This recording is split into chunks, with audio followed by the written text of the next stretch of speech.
Close to midnight on February 13, 1950, the radio operators at Offutt Air Force Base received a disturbing distress call that would be the first of its kind. A B-36 bomber carrying a Mark IV nuclear bomb off the coast of British Columbia, close to the Alaskan border, was going down.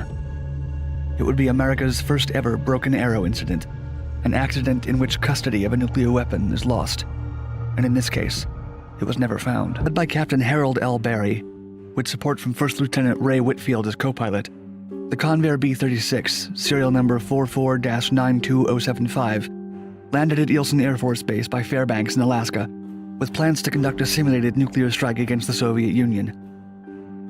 The extreme cold forced them to keep the engine running. According to a crew member who requested to remain anonymous, in an interview with author and B-36 expert Don Pyatt, quote, "If the engine stopped, the oil would solidify." The freezing weather of -40 degrees, both Celsius and Fahrenheit, not only complicated the landing, it may have also led to the aircraft's later troubles.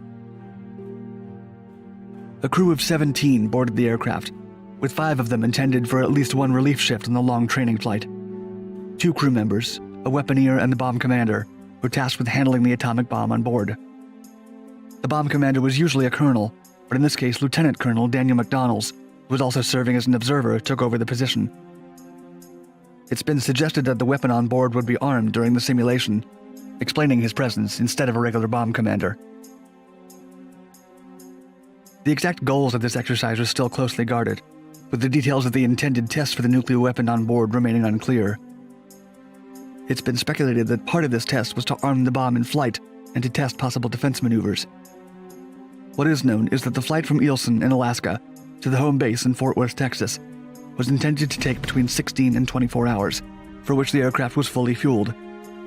It could even have flown for up to 28 hours. At takeoff, the crew experienced minor complications due to the weather, but nothing sufficient to detract them from their mission.